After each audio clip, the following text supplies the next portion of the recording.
Good morning, one and all, and welcome to the Elective English lecture on D.H. Lawrence's essay on Why the Novel Matters.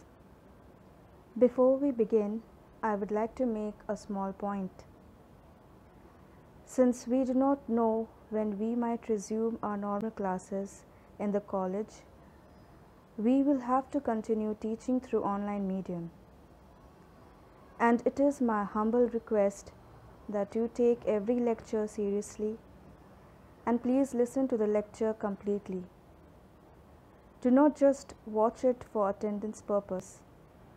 This is the new normal and all of us need to adapt to it and cooperate with one another to make this effort or initiative purposeful. In the following lecture, I will discuss Lawrence's Why the Novel Matters.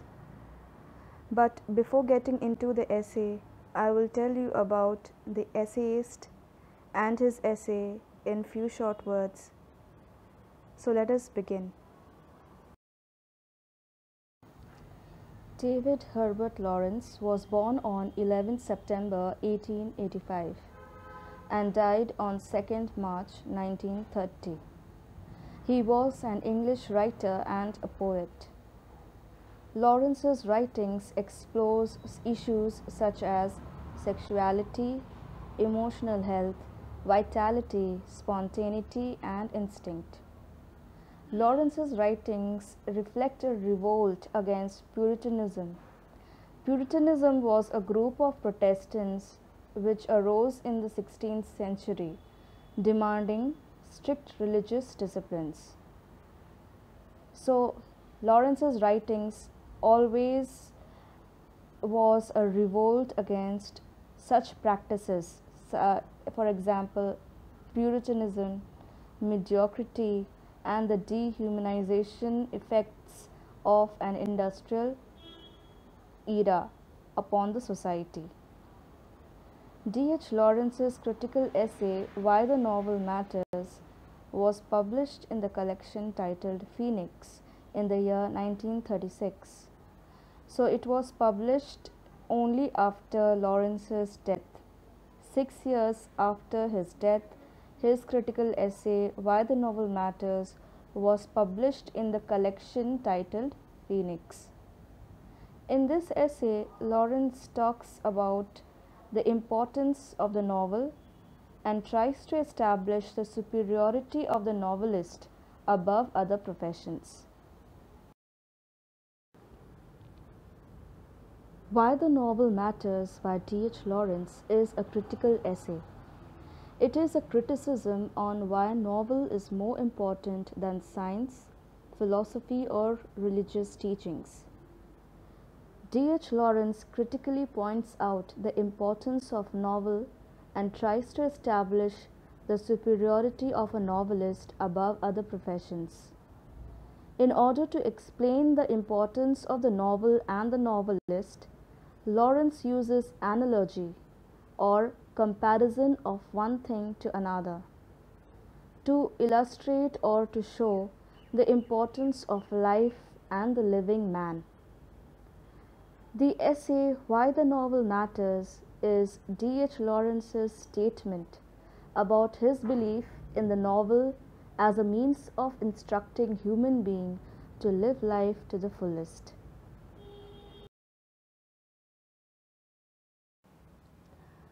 Lawrence begins his essay by saying, "We have curious ideas about ourselves. We think of ourselves as a body with a spirit in it, or a body with a soul in it, or a body with a mind in it. Mens sana in corpore sano. The years drink up the wine and at last throw the bottle away. The body, of course, being the bottle."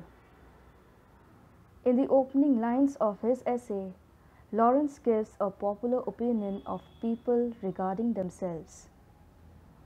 He believes that people think that they are a body or a vessel or a container or a jug with a spirit, mind, or soul in it. Men believe that they are a healthy mind in a healthy body. The Latin phrase mens sana in corpore sano clearly explains the thought of a man about himself. Lawrence uses wine as a metaphor or an analogy to compare the mind, spirit, and soul to wine. And he compares the body of a man to the bottle of the wine. As we grow old, the body becomes less useful. And that is why Lawrence uses this analogy to show that for people, the body is less essential than mind or soul or spirit. But Lawrence says that he finds this opinion of a man about himself to be a funny superstition.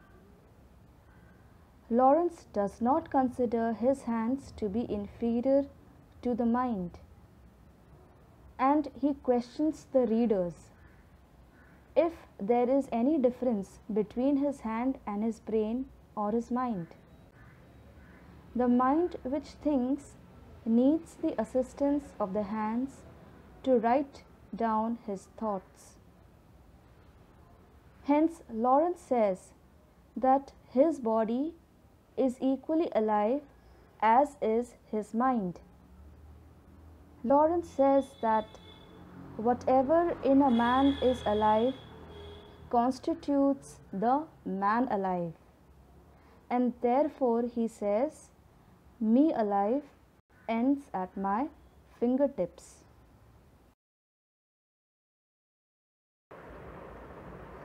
Lawrence says, whatever is me alive is me. Every tiny bit of my hands is alive. Every tiny freckle and hair and fold of skin. And whatever is me alive is me. Only my fingernails, those 10 little weapons between me and an inanimate universe. Lawrence says that the whole living man, the man alive, is more important than his thoughts, ideas, mind, stomach, liver, or kidney taken singularly. Lawrence distinguishes between the animate and the inanimate universe.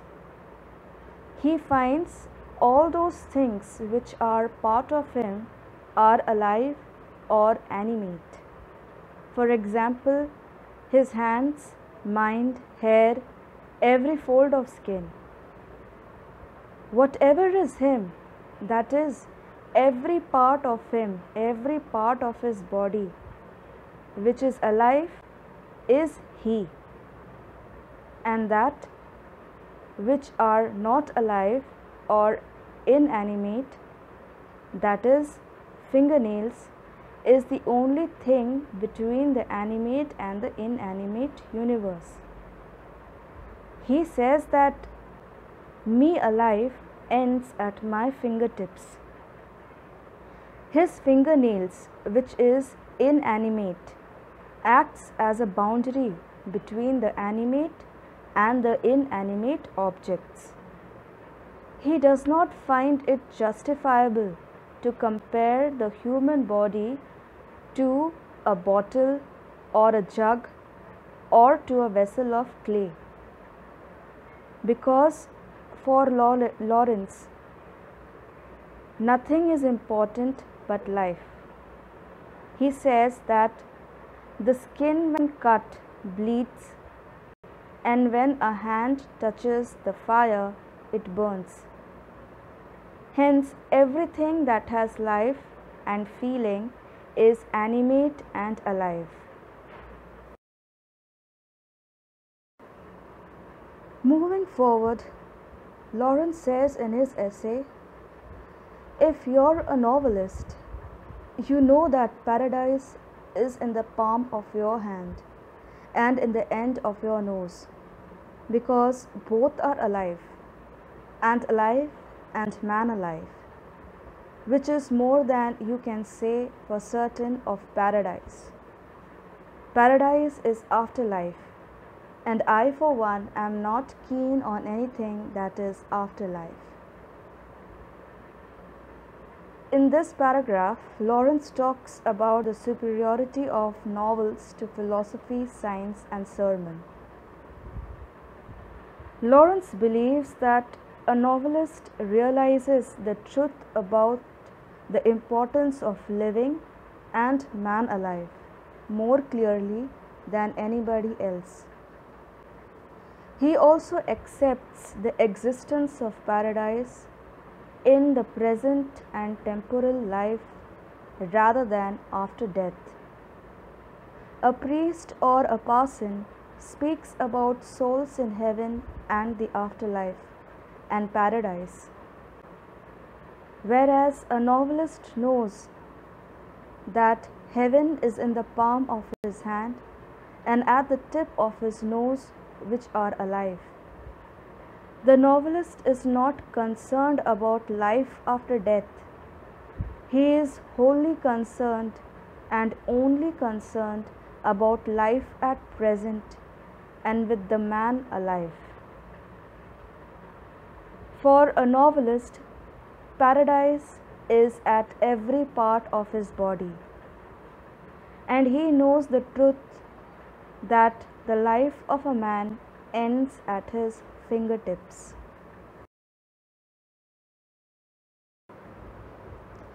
After Lawrence has pointed out the superiority of a novel and novelist to a priest, he moves forward to point out how a novel or a novelist is superior to a philosopher. He states, if you are a philosopher, you talk about infinity and the pure spirit which knows all things. But if you pick up a novel, you realize immediately that infinity is just a handle to this selfsame jug of a body of mine. And as for the sum of all knowledge, it can't be anything more than an accumulation of all things I know in the body, and you, dear reader, know in the body. Lawrence says that the philosopher speaks about infinite knowledge possessed by the pure spirit, about one's thoughts, aspirations, about infinity, and about nirvana. But for Lawrence, these knowledge about one's thoughts, aspiration, about infinity and nirvana, they are only conjecture or opinions. For a novelist, there is no knowledge beyond what the living body can perceive, meaning knowledge is hidden in this human body. Lawrence says that our words, thoughts, and aspirations are like the words of the philosophers.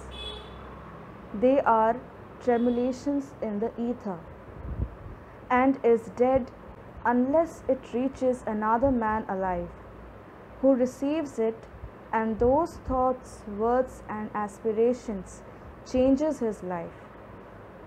But if these thoughts, words, and aspirations are not received by another man, then it is dead and are merely tremulations on the ether.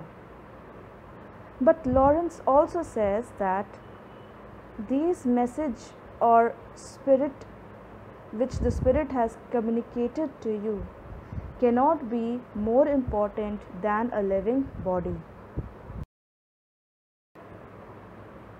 To sum up his views regarding the superiority of a novel and a novelist to that of priest, philosopher, and a scientist, Lawrence says that nothing is important but life. And I for myself, I can absolutely see life nowhere but in the living. Lawrence says that this is the simple truth, that is hidden from the priest, philosopher, and a scientist. According to Lawrence, everything else is subsidiary to living. A whole man, a man alive, is much more greater than the bits and pieces of man. We have come to the end of the lecture for today. Please go through the essay till where I have explained, and if you find doubts and questions, you can write it in the WhatsApp group.